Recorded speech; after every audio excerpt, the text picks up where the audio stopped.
Bonjour et bienvenue sur ma chaîne, je suis Antoinette Foussi, je suis conseillère sociale éducatrice et donc comme je suis chrétienne, je suis coach chrétienne mais je suis également motivatrice. Alors donc aujourd'hui on va raconter une histoire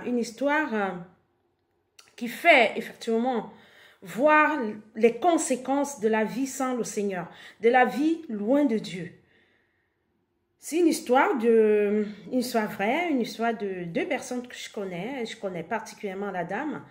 Donc voilà, ils vivent en Europe depuis plusieurs années et ils ont eu deux enfants. Le premier enfant a été reconnu, voilà, le premier enfant ils ont fait comme tout le monde pour pouvoir avoir les papiers. Et après, ben voilà, après ils se sont battus, le deuxième enfant a été reconnu par le père. Et du coup, le papa aussi a eu le papier. Il vivait en concubinage dans un appartement dont ils étaient tous deux propriétaires du bail du logement. Donc, c'était le grand amour. On les voyait partout. Tout se passait très, très, très, très bien. Selon nous, selon eux aussi et selon ce qu'on voyait, ben voilà, tout se passait bien. Et de temps en temps, l'homme voyageait et allait en Afrique. Et ce qui s'est passé, c'est qu'un jour,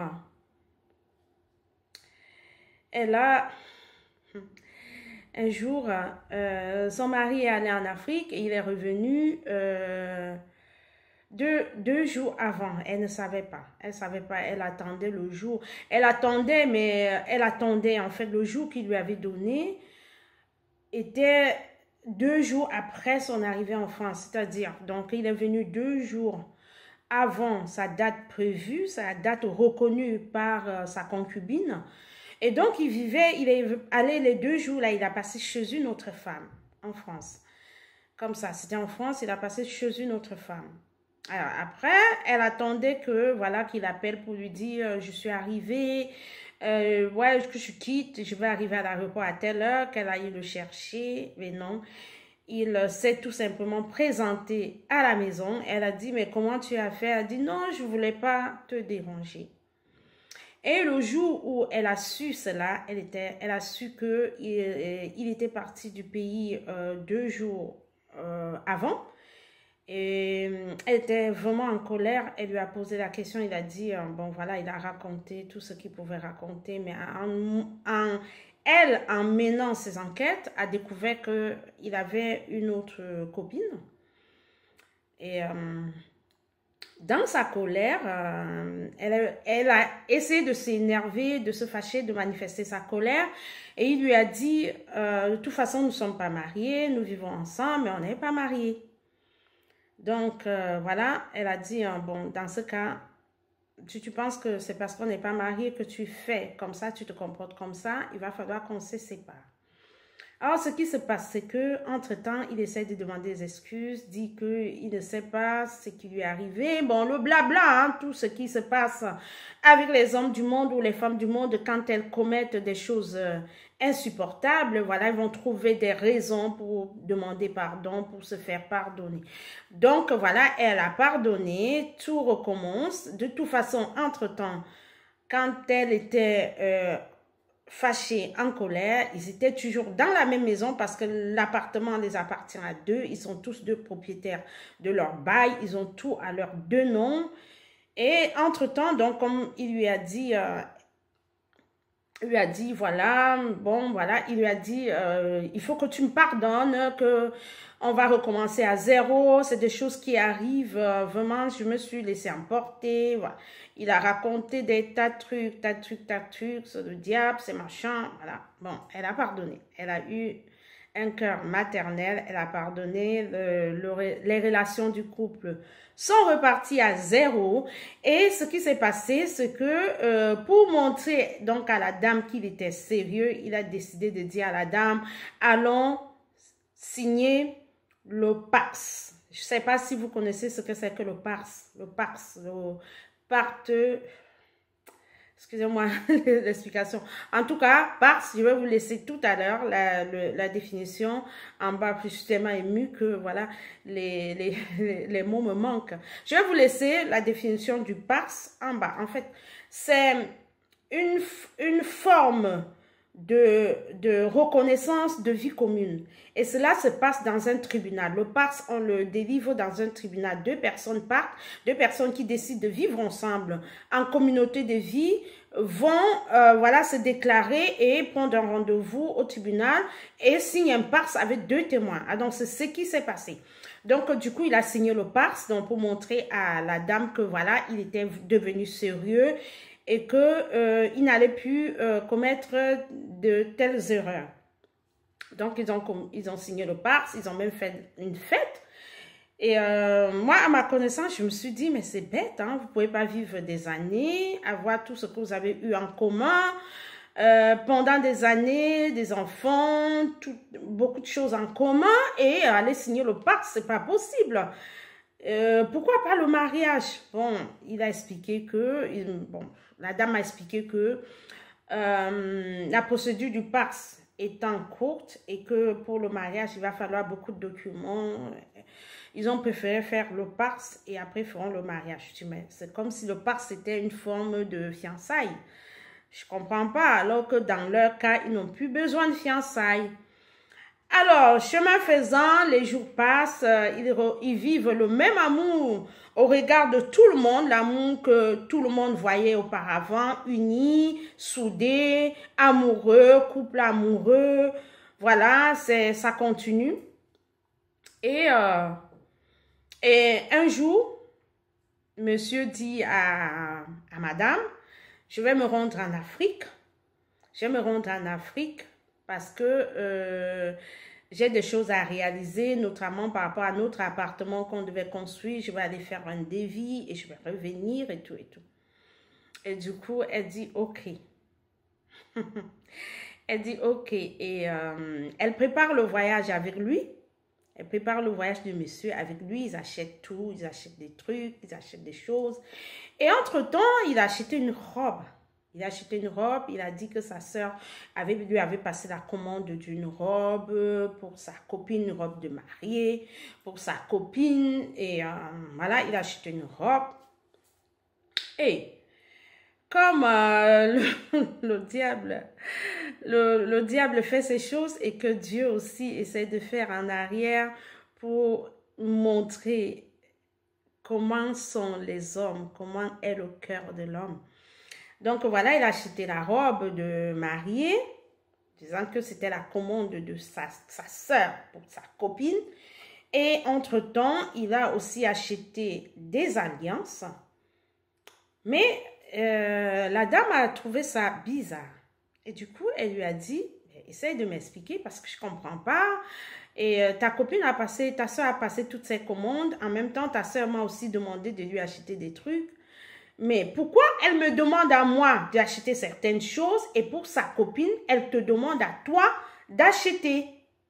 Donc, du coup, elle a commencé à trouver que c'était un peu bizarre. Alors, elle lui dit, je ne sais pas, ça me semble bizarre. Je n'ai pas envie de demander, d'appeler ma belle-sœur pour demander, mais tellement ça me semble bizarre que j'ai envie de demander, quoi. Donc, elle n'a pas osé demander à la sœur du monsieur avant d'avoir parlé au monsieur. Donc, dès qu'elle lui a dit ça, et le monsieur a compris qu'elle était vraiment sur la voie de prendre des renseignements auprès de cette sœur en Afrique. Donc, le monsieur lui a dit, bon, voilà, je peux t'expliquer. En principe, c'est que je vais me marier parce que vous êtes deux. Moi, j'ai deux femmes. Et j'ai toujours eu deux femmes. Une est en Afrique et l'autre ici. Et donc là, je vais me marier. Et donc, comme tu es tombé sur tout ça, je ne voulais pas t'en parler avant de l'avoir fait.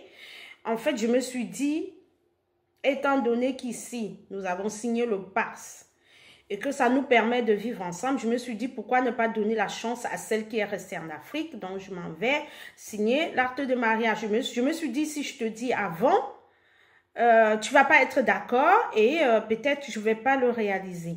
Donc, c'est pour ça que j'ai voulu partir réaliser avant de revenir te dire. Et donc, le monsieur était à un jour de voyage. Donc, malgré le fait que la dame était dans tous ses états, elle était en colère, elle était c'était le top des tops. Elle pleurait dans tous les sens. Elle a même failli faire des malaises. Elle était tellement en colère. Le voyage ne pourrait pas être annulé parce que le voyage était à jour J-1. Donc, monsieur est parti en voyage. Entre-temps, elle commence à se renseigner pour savoir si, qu'est-ce qu'elle pouvait faire pour contrecarrer cela, surtout qu'ils ont signé un pacte, un PARS. Le PARS, donc pacte de solidarité, c'est ça, en fait, c'est le pacte de solidarité pour ceux qui veulent vivre en communauté de vie et qui veulent déclarer. Donc, il y a deux, soit vous signez le concubinage à la mairie, soit vous signez le PARS. Le PARS, c'est le pacte de solidarité. Donc, du coup, elle s'est dit, ben, je vais aller me renseigner pour savoir, est-ce que, comme on a signé le PARS, est-ce que il a le droit de faire ça? Est-ce que je peux pas contrecarrer, essayer de bloquer ce mariage ou bloquer l'entrée de cette dame en France? Ben, elle est partie se renseigner et coup de marteau. Waouh, coup de marteau. Cette dame avait oublié que le PARS, une seule personne peut aller l'annuler. Alors le monsieur avait entre-temps annulé le PARS. Il avait entre-temps annulé le PARS. Et donc, elle a pris des dispositions disant, oui, à son retour du pays, il n'entrera plus dans cette maison, ou bien que l'appartement, c'est même déjà à l'heure de non. Elle pensait qu'elle peut y arriver. L'appartement était à l'heure de non. Mais le problème, c'est que malgré le fait que l'appartement était à l'heure de non, le monsieur avait pris déjà ses dispositions. Il savait que ce qu'il allait faire là, c'est un acte de non-retour. Donc, en fait, entre-temps, étant donné qu'ils n'étaient pas mariés pour que leur nom puisse figurer sur une demande éventuelle de logement, monsieur avait déjà par le canal de son 1% à son travail fait une demande de logement. Donc un logement lui avait déjà été attribué dans la même ville où il vivait avec sa femme en concubinage. Donc ce monsieur était déjà à nouveau propriétaire du bail, d'un appartement dans la même ville. Dans la même ville où il vivait déjà, dans la ville, bon, c'est pas exactement la même ville, mais la ville voisine, on peut dire la même ville, parce que c'est la ville voisine. Donc, vraiment, le quartier voisin, quoi. Il avait déjà un bail à son nom. Donc, à son nom là-bas. Il avait un logement. Il avait eu déjà un logement en son nom seul. Et donc, du coup, pendant qu'elle attendait qu'il vienne voir ce qu'elle va faire, elle avait pris ses dispositions, dire, voilà, il va voir ce que je vais lui faire quand il va arriver. Oups, grande surprise, monsieur n'est pas rentré. À son retour, il allait directement dans son logement, dans le nouveau logement. Et donc, elle n'a eu que ses yeux pour pleurer. Tout le boucan qu'elle pouvait faire ne pouvait rien donner. Et donc, la seule chose qu'elle pouvait faire, c'est de lui demander de signer un document pour enlever son nom sur le contrat de bail qui était à l'heure de nom, là où vit madame et les deux enfants.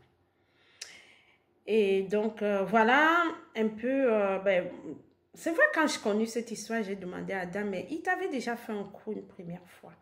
Pourquoi tu avais accepté repartir dans la confiance? Elle a dit, parce qu'il faut pardonner et aussi parce que je pensais qu'il avait changé. Déjà, elle m'a fait savoir qu'avant cela, il lui avait déjà montré aussi tellement de choses. Il s'était déjà comporté tellement mal.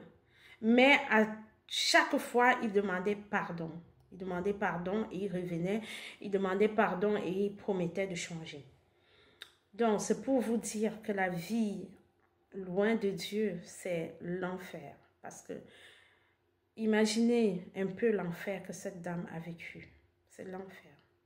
C'est-à-dire, il a doublé en fait. Il a doublé. Et beaucoup de personnes sont dans cette situation. Beaucoup de femmes sont dans cette situation. Vous vous rendez compte? Lorsque Dieu, Dieu nous demande d'être mariés. C'est déjà, premièrement, pour notre sécurité à nous. Mais beaucoup de gens ne comprennent pas.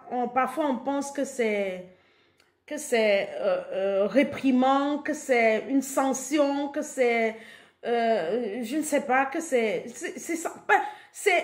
pour nous-mêmes, c'est pour nous-mêmes.